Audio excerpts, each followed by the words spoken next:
Shalom, shalom, bonjour, bonjour, soyez tous bénis. Voilà, nous rentrons là fraîchement faire un petit peu d'exercices corporels. Comme l'apôtre Paul le dit, l'exercice corporel est sur la peu de choses. Alors nous voulons exploiter ces peu de choses-là. Parce que lorsque nous nous exerçons corporellement, physiquement, c'est également une image de l'exercice spirituel. Donc ça fait du bien à notre corps. C'est pour vous encourager à vous exercer également. Vous savez, dans ce pays où nous sommes, si tu ne t'exerces pas, c'est pas très bon pour la santé. Voilà, je suis là avec au piano Olivia Olichiu Livingston. Je vais vous dire bonjour également. Bonjour. Voilà, et Titi, créatrice, l'évangéliste, Titi, vous voyez, elle a également sa jaquette là, parce qu'elle est partie courir avec nous. Voilà, nous allons ce matin vous faire un petit quelque chose pour vous encourager, pour vous fortifier, et cela vous fera également du bien. Que le Seigneur vous bénisse. On y va, Olivia.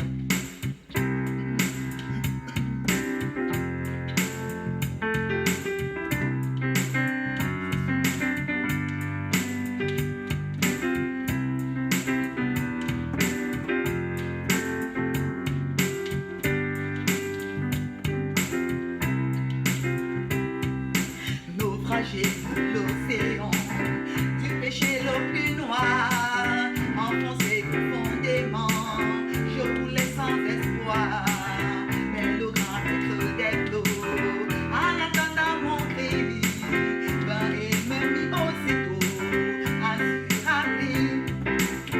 Christ m'a sauvé, Christ m'a sauvé, car tous m'ont abandonné. Christ m'a sauvé, alléluia. Christ m'a sauvé, Christ m'a sauvé, quand tous m'ont abandonné. Christ m'a sauvé. Vous qui êtes en danger, Jésus peut vous sauver, pour toujours vous relever des flots noirs du péché. Lui de l'océan vainqueur, il prendra soin de vous et sera votre sauveur, tant si doux. Christ m'a sauvé, Christ m'a sauvé, quand tous m'ont abandonné. Christ m'a sauvé, alléluia. Christ m'a sauvé, Christ m'a sauvé, quand tous m'ont abandonné. Christ m'a sauvé. Je lui donne tout mon cœur, à lui je suis toujours, sa présence est mon bonheur, je chante nuit et jour, son amour est si puissant, et si digne de foi, que je veux persévérant, servir mon roi. Christ m'a sauvé, Christ m'a sauvé, quand tous m'ont abandonné. Christ m'a sauvé, alléluia. Christ m'a sauvé, Christ m'a sauvé, quand tous m'ont abandonné. Christ m'a sauvé. Les bien-aimés, pourquoi nous chantons ce chant ce matin? Parce que Christ a fait quelque chose dans nos vies. Le Seigneur m'a sauvé. Je me rappelle, il y a de cela un peu plus de 23 ans maintenant, alors que j'étais une jeune fille. C'est vrai que maintenant on est toujours jeune en Jésus-Christ. Alors les bien-aimés, ma vie était misérable. Ma vie était vide. Je ressentais un grand vide au fond de mon cœur. Un grand gouffre. Un besoin incessant de quelque chose. J'étais à la quête de quelque chose que je n'arrivais pas à saisir. Malgré l'amour des hommes, malgré ma famille, malgré les amis, malgré le succès que j'avais à l'époque, même au niveau de mes études, j'étais vide à l'intérieur de moi. J'étais insatisfaite. Je me sentais malheureuse, misérable. Et je me posais la question, mais qu'est-ce qui me manque? Je cherche quelque chose que je n'arrive pas à trouver dans l'argent, que je n'arrive pas à trouver dans l'amour d'un homme ou même des hommes, que je n'arrive pas à trouver dans mes relations, mes amitiés, mes camarades et tout. Vous savez les bien-aimés, beaucoup d'entre nous, toi qui me regardes, c'est que tu es dans cette situation. Et tu comprends de quoi je parle. Et j'avais l'impression que cette vie, vraiment, n'avait pas sa raison d'être. Mais vous savez quoi? Quand je marchais en journée, devant mes amis, mes camarades qui passaient le temps à m'admirer, à m'apprécier, parce qu'ils regardaient à mon physique. Vous savez, la Bible dit que l'homme regarde à ce qui frappe des yeux. Alors je jouais le jeu. Quand je marchais en route, je faisais semblant d'être celle-là qui n'a pas de problème. Je marchais, je crânais, je prenais tous mes airs. Et les gens se retournaient pour me regarder marcher. Mais je vous dis la vérité, ce n'était qu'une fausse image. Parce que quand je disais aux gens, quand je disais à mes amis, à mes camarades, j'ai des problèmes, ils me disaient, ah Rachel, laisse-nous. Toi aussi, tu as quel problème? Regarde, tu es une fille comme ça. Regarde, tu es un homme comme ça. Regarde, tu es assis comme ça. Donc, qui me comprenait? Peut-être c'est ta situation. Personne n'arrive à te comprendre. Effectivement, personne ne peut te comprendre. Parce que ce que tu le vis seul. C'est toi qui connais ce qu'il y a dans ton cœur. C'est toi qui connais ces besoins, ces désarrois, cette détresse, cette dépression que tu es en train de vivre. Elle est bien aimée. Alors, je jouais le jeu. Je marchais gaillardement en journée. Je faisais semblant. Mais au fait, je ne vivais pas. J'étais juste en train de survivre. Parce que la nuit, quand je me retrouvais tout seul, dans ma chambre, oh, c'était des larmes d'amertume, des larmes de tristesse, d'angoisse, de détresse, de désespoir. Oh, allez demander à mon oreille de l'époque, il va vous dire des choses. Les bien-aimés. Et là, j'étais un peu comme dégoûtée de la vie. Parce qu'au milieu de toutes ces questions sans réponse, au milieu de toutes ces oppressions, au milieu de toutes ces angoisses, j'avais l'impression qu'il n'y avait aucun secours. Et c'est comme ça que j'étais accablée par tout genre de maladies. Le mal d'estomac s'est installé. J'étais devenue une personne qui avait l'ulcère chronique. J'avais des crises d'ulcère tellement violentes que je pouvais tomber malade subitement et être hospitalisée dans les 15 minutes qui suivaient. Vous savez, quand on a des soucis, quand on est stressé, quand on est dépressif, l'estomac commence à produire des acides. Et continuellement, on a mal à l'estomac. Et c'est comme ça que les nerfs également vont commencer à faire mal. C'est parfois, ce sont des migraines. Parfois, il m'arrivait même de savoir que je suis malade. Que tout mon corps, je ne sentais pas mon corps. J'avais l'impression que ce n'était pas mon corps que je portais un autre corps. Parfois, je me rappelle, j'arrivais devant mon médecin. Quand il me voyait, il me disait, oh madame, qu'est-ce qu'il va encore faire pour vous aujourd'hui? Il y a encore quoi? Je fondais tout simplement en larmes. Parce que je ne savais même plus comment expliquer ma maladie. Je savais que j'étais malade, mais je ne pouvais plus dire c'est la tête ou bien je savais que tout le corps rien allait. Et le médecin pouvait seulement expliquer quelque chose. Je vais te dire, peut-être c'est ta situation aujourd'hui. Peut-être que tu connais quelqu'un qui vit dans cette situation. Écoute ce qui s'est passé dans ma vie. Voilà pourquoi aujourd'hui je peux chanter Christ m'a sauvé.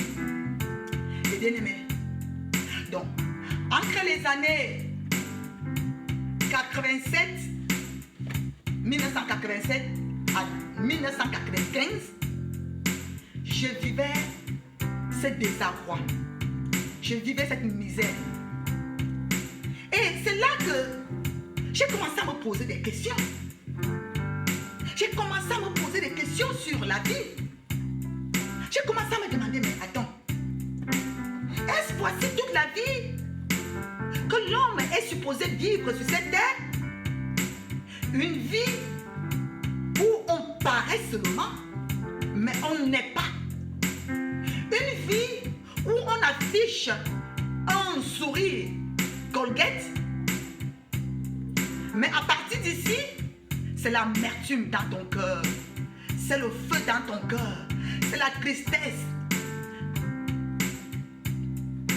J'ai commencé à me poser la question. Non, il doit y avoir quelque chose d'autre. c'est tellement, il y a quelque chose que je n'arrive pas à saisir. Je dois saisir cette chose-là. Si cette chose existe, il faut que je la trouve. Et j'ai commencé à parler, à poser des questions. Vraiment Dieu, si vraiment tu es Dieu, comme j'entends, on parle de Dieu, Dieu là. Parce qu'en passant, j'étais aussi une religieuse. Je pensais qu'elle était chrétienne. Mais je n'étais pas chrétienne. Je n'étais pas enfant de Dieu. J'étais juste une religieuse. Parce que de temps en temps, j'allais dans une église traditionnelle, que je vais taire la dénomination. Parfois, un dimanche, quand j'ai une belle tenue, je ne décide pas à l'église, ou alors le jour de Noël, ou dans une grande fête. Mais je vais te dire, malheureusement, même quand j'y allais, je dormais comme la plupart des gens. Ou alors, même si je ne dormais pas, j'étais dans la discussion, je pensais à d'autres choses. Et ça s'ancrait ici, ça sortait là. Et si je me demandais, mais qu'est-ce que l'homme de Dieu a dit? Je me demandais, il a bien parlé. Mais je n'avais rien retenu, comme la plupart d'entre vous. Vous savez de quoi je parle. Et là, j'ai commencé à me poser des questions. Dieu, si vraiment tu es là, je veux vraiment le connaître, je veux savoir. Parce que moi, je ne peux pas vivre cette vie éternellement. Cette vie ne vaut pas la peine d'être vécue ainsi. Et c'est là, les bien-aimés, que je comprends pourquoi est-ce que les gens se suicident. J'ai cherché la satisfaction dans l'argent. Je n'ai pas été satisfait. Parce que quand il m'arrivait de dire, si j'ai peut-être 100 000, ou alors si j'ai 200 000, si j'ai telle somme, alors je sens que je serai craqué parce qu'elle veut résoudre mes problèmes. Mon frère, dès qu'il y avait cette somme-là, mes problèmes montaient à 1 million. Alors je commençais à me battre que si j'ai 1 million, dès qu'il y avait 1 million, mes problèmes s'avançaient à 2 millions. Donc, je ne trouvais pas la satisfaction dans l'argent. Et puis, dans les hommes, j'avais les hommes autour de moi, tels qui couraient après moi, et tout. Il n'y avait pas la satisfaction là-bas. J'allais dans les boîtes de nuit avec des amis, des camarades, chaque vendredi soir. Parfois, les samedis soirs, on dansait. Je pouvais danser jusqu'au matin. Il n'y avait pas la satisfaction. Il m'arrivait parfois de prendre même des alcools, de boire du whisky, coca. Je buvais, il n'y avait pas la solution. Un semblant d'évasion. C'était juste une évasion de quelques heures ou de quelques minutes. Mais quand je revenais, mes problèmes étaient là, ça m'attendait. Mon stress, mon angoisse, ma détresse, ma misère, mon oppression m'attendait avec moi-même. Vous savez les bien-aimés, tu peux tromper tout le monde. Tu peux faire semblant devant tout le monde. Toi-même tu connais que ça ne va pas. Et j'ai commencé à dire, Seigneur, est-ce que c'est tout ça la vie? Il doit y avoir une solution. Il doit y avoir un apaisement. Je ne pense pas que si tu es vraiment Dieu là dans les cieux, voici toute la vie que tu as envoyé l'homme vivre sur cette terre. Les bien-aimés, je passais des nuits blanches, des nuits d'insomnie, des nuits d'angoisse. Parce qu'en fait, j'avais même peur parfois de dormir. Parce que quand je voulais même dormir, c'était des cauchemars, c'était des oppressions, des couches de nuit, des poursuites, des bagarres. Parfois, je sens comme si on m'appuie sur le lit. Parfois, je sens comme si je suis paralysée sur mon lit. Et je n'arrive pas à me relever. Toutes ces choses-là. Donc, pour moi, le sommeil même était un autre problème.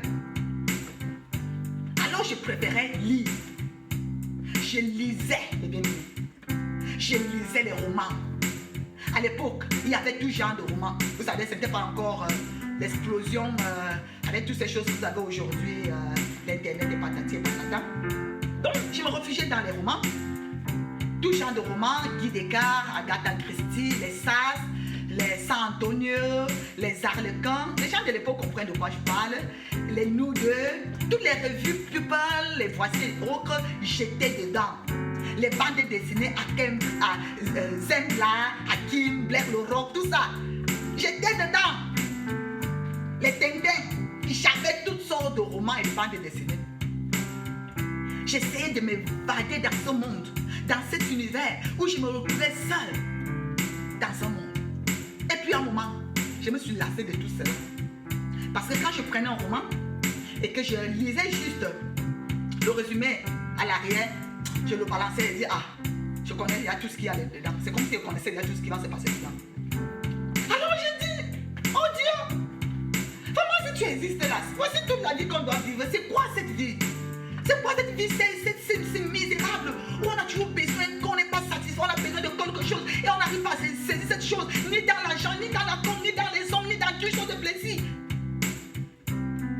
Et puis, une nuit, pendant que j'étais encore dans mes insomnies, dans mes angoisses, dans mes questions, sans réponse et tout, j'ai dit, oh, il faut que je lise. Et j'ai regardé mes romans, j'ai dit, ah, j'ai déjà lu tout ça, je connais tout ça. Et j'ai commencé à poser la question, qu'est-ce que je n'ai pas encore lu? Vraiment lire. J'ai dit, attends, je n'ai vraiment jamais lu la Bible.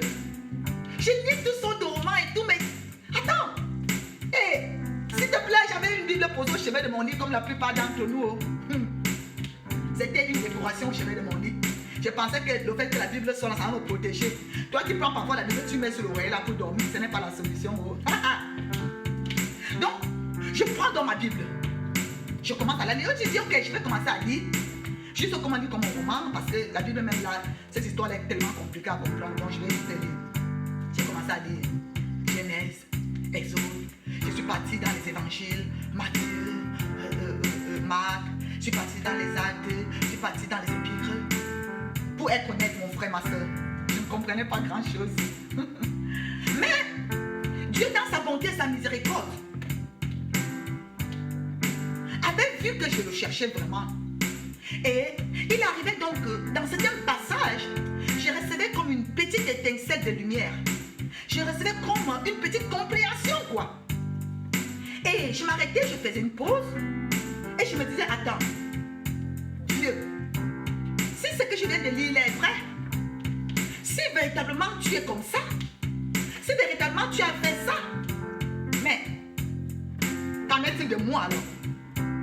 Qu'en est-il de nous, cette génération? Parce que j'ai l'impression que toi, tu as fini de faire toutes ces belles choses, toutes ces grandes choses, toutes ces merveilles aux gens d'une autre planète ou alors d'une autre époque. Parce que en fait, même quand je partais à l'église, quand on parlait d'Israël, j'avais l'impression que c'était à la planète Mars. Quand on parlait de certains pays, des choses de la Bible, j'avais l'impression que c'était dans un autre monde. Alors j'ai dit, mais attends, Dieu, si ces choses sont vraies, si véritablement c'est dans notre monde ici, sur cette terre-ci que tu as fait ces choses, mais là, tu n'es pas juste là, tu n'es pas sérieux. Donc tu as fini de faire toutes les merveilleuses choses là, aux gens d'une certaine époque, d'une certaine génération. Et nous, on vient aujourd'hui, nous n'avons rien. Parce que moi, je pars à l'église aussi. Mais je n'ai jamais vu mon leader peut-être prier pour moi, pour un problème. Ou alors me dire que Jésus-Christ peut te donner ceci, là, t'apporter la paix. Ou alors, je ne sais pas. Je ne dévie pas de manière pratique. C'est toujours très théorique. C'est toujours comme des histoires de il était une fois. C'est toujours comme des contes. C'est toujours comme les fables que je lis dans les romans. Mais est-ce que moi aussi je ne peux pas t'expérimenter? Est-ce que moi aussi je ne peux pas avoir un témoignage? Quelque chose de vrai, de réel avec toi? Je veux connaître si véritablement tu es réel, si tu es vrai, si tu n'es pas une fiction. Parce que là, moi je ne suis pas prête à passer toute ma vie dans ce vide et dans cette question sans réponse.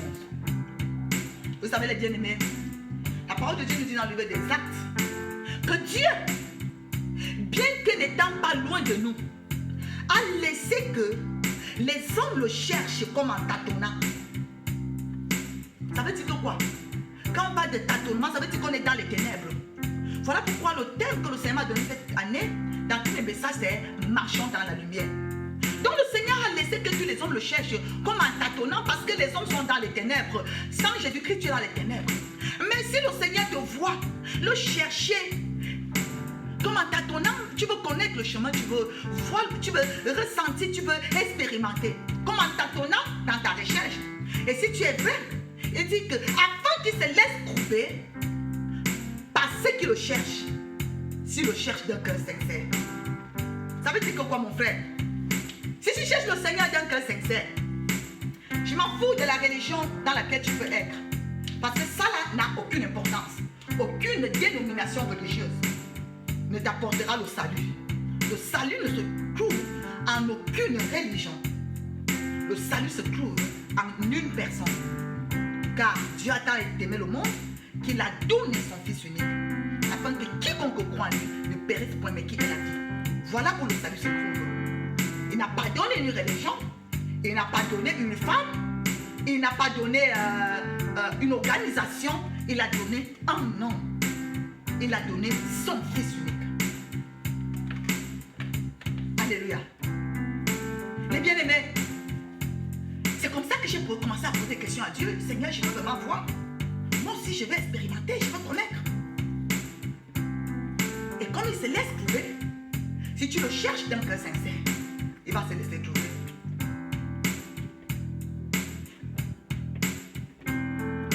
Alléluia. Amen. Stop. Naufragé de l'océan, du péché le plus noir, enfoncé profondément, je coulais sans espoir, mais le grand creux des flots, en entendant mon cri, vint et me mit aussitôt sur abri. Christ m'a sauvé, Christ m'a sauvé, car doucement abandonné. Christ m'a sauvé, alléluia. Christ m'a sauvé, Christ m'a sauvé, car doucement abandonné. Christ m'a sauvé. Alors c'est comme ça que j'étais naufragé dans l'océan du péché, dans l'océan de la détresse, des maladies, dans l'océan du désespoir, de la dépression, de l'angoisse. J'étais naufragé dans cet océan, l'océan de ce monde qui ne peut pas t'apporter la solution. Les plaisirs ne vont pas t'apporter la solution. Tu peux avoir une femme, 2 femmes, ou 1000 copines, ou 100 copains. Tu n'auras jamais la paix avec ça. Tu es naufragé. Tu es naufragé dans cet océan. Alors, mon frère, Dieu est miséricordieux. Il a vu que je le cherchais. Mais cherche le Seigneur. Si tu le cherches, il va se révéler à toi. Demain, avec la grâce de Dieu, je vais te dire maintenant pour comment le Seigneur s'est révélé à moi. La prochaine épisode, ce sera maintenant les étapes par lesquelles le Seigneur s'est révélé à moi. Et aujourd'hui, je peux dire, Christ m'a sauvé. Christ m'a sauvé, Christ m'a sauvé, quand doucement abandonné. Christ m'a sauvé, alléluia. Christ m'a sauvé, Christ m'a sauvé, quand doucement abandonné. Christ m'a sauvé. Vous qui êtes en danger, Jésus peut vous sauver, pour toujours vous relever des flots noirs du péché. Lui de l'océan vainqueur, il prendra soin de vous et sera votre sauveur, tendre et si doux. Christ m'a sauvé, Christ m'a sauvé, quand doucement abandonné. Christ m'a sauvé, alléluia. Christ m'a sauvé, Christ m'a sauvé, quand doucement abandonné. Christ m'a sauvé. Je lui donne tout mon cœur, à lui je suis toujours. Sa présence est mon bonheur, je chante tous les jours. Son amour est si puissant et si digne de foi, que je veux persévérant servir mon roi. Pam, pam, pam. Christ m'a sauvé, Christ m'a sauvé, car doucement abandonné. Christ m'a sauvé, alléluia. Christ m'a sauvé, Christ m'a sauvé, car doucement abandonné. Christ m'a sauvé. Tout le monde peut t'abandonner. La parole de Dieu dit que même si une mère abandonne son enfant, moi l'Éternel, je ne t'oublierai jamais. Jésus t'aime, le Père t'aime. Crois seulement, ouvre ton cœur, crie à lui. Si tu le cherches d'un cœur sincère, il va se révéler à toi. Il va se laisser trouver comme il a fait avec moi. Aujourd'hui, je peux chanter. Quand je ris, quand je souris, ce n'est plus un sourire Colgate. Ça vient de mon cœur. C'est une joie qui émane de mon cœur, de mon âme. J'ai envie de le célébrer. J'ai envie de chanter pour lui. J'ai envie de l'adorer parce que ce qu'il a fait pour moi, personne ne pouvait le faire. Il le fera également pour toi. Je vais prier. Alors, si tu veux véritablement que Jésus-Christ, tu veux faire un pas avec le Seigneur, tu veux crier à lui, peut-être que tu ne sais pas comment tu le fais, peut-être que tu dis évangéliste, aide-moi, je ne peux pas attendre la prochaine épisode, maintenant je veux connaître qu'est-ce qu'il doit faire maintenant là. Alors, tu peux faire une prière comme celle-ci, je te donne juste un exemple, tu peux me la faire maintenant avec moi, rassure-toi seulement que tu l'as fait avec ton cœur, que tu l'as fait sincèrement, que tu l'as fait avec foi. Mon frère, si tu le fais, tu verras ce que le Seigneur va faire pour toi. Nous allons prier. Tu peux répéter après moi. Dieu Tout-Puissant, Créateur des cieux et de la terre. Merci Seigneur pour ton Fils Jésus-Christ que tu as donné pour venir mourir à la croix. Pour moi, je suis pécheur. Aie pitié de moi. Pardonne-moi Seigneur. Sauve-moi Seigneur. Seigneur Jésus, viens dans ma vie. Viens dans mon cœur. Je crois que Dieu est le Fils de Dieu. Je crois que Dieu t'a ressuscité des morts. J'ai besoin de toi, Seigneur. Lave-moi de tous mes péchés avec ton sang précieux. Et scelle-moi par ton Esprit Saint. Merci, Seigneur. Je suis sauvé. Merci, Jésus, de m'accorder ta paix. Je me remets entre tes mains. Au nom de Jésus-Christ. Amen. Seigneur, bénis tous tes enfants qui ont fait cette prière avec sincérité de cœur. Qu'ils expérimentent, Seigneur, mon Dieu, mon roi, ton amour, qu'ils reçoivent ta paix. Au nom de Jésus-Christ. Amen. Voilà, que le Seigneur vous bénisse, que le Seigneur vous accorde sa grâce et on se retrouve la prochaine fois pour un autre épisode. Shalom, shalom, shalom. Olivier, arrête pour nous, s'il te plaît. Shalom, shalom.